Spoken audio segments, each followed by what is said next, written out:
qui donna lieu récemment à la crise militaire de la ville éternelle avec les canons. Le libéralisme italien, grâce à son histoire, donna à la classe dirigeante une empreinte anticatholique qui dura longtemps. Et nous ne voulons pas ici refaire cette histoire. Nous disons seulement que l'Italie a eu les différentes phases dans son histoire et qu'entre 1929 et 1944, l'Italie a eu une religion d'État, le catholicisme, une condition qui a été éliminée avec la révision du Concordat qui fait partie de la Constitution républicaine. Et ça, c'est pour vous montrer la variété des relations entre religion et politique et institutions démocratiques qui ont traversé l'histoire italienne. Mais nous pouvons rappeler une autre histoire complètement différente, la Pologne en 1989, un État démocratique né d'une rébellion au régime communiste qui fut préparée et soutenue par le mouvement politique et syndical d'inspiration catholique Solidarność et soutenue avec décision par l'acte politique.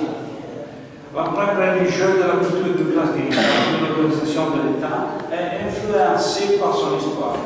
Bien que les caractéristiques minimum essentielles des institutions démocratiques et libérales sont nécessairement égales partout. Liberté de presse, respect des droits de l'opposition, des droits des minorités, liberté religieuse pour toutes les confessions, inviolabilité de l'être humain, droit à un procès juste, indépendance des pouvoirs, etc. L'histoire des démocraties arabes a fort heureusement vu le jour. Il y a seulement 2 ans, sur mon magasin,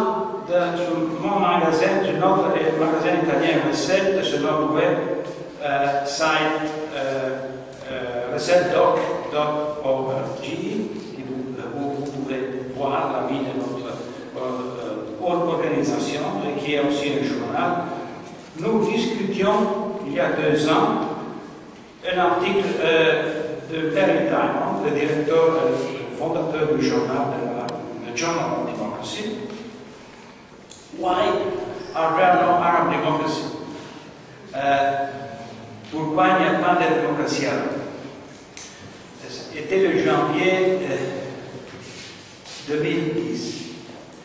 2 ans après, nous sommes en train de discuter de la forme de la démocratie, de la nature des procès politiques, constitutionnels et de justice de la transition à la démocratie et des promesses de la démocratie du point de vue des réponses économiques aux problèmes de la population, des citoyens, réponses économiques et réponses de justice transatlantique, réponses aux garanties des droits et des principes d'égalité au nom desquels un virage a été voulu et réalisé. Le chemin politique de la Tunisie et d'autres pays arabes,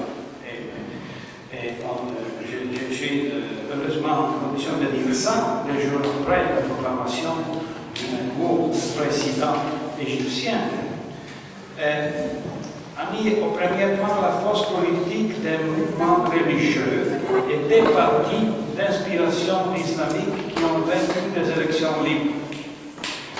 Nous posons un regard très intéressé à la confrontation politique et religion dans l'espace public, car il s'agit d'un argument qui n'est pas du tout inconnu dans l'histoire de l'actualité politique européenne, qui voit la présence de fortes majorités religieuses chrétiennes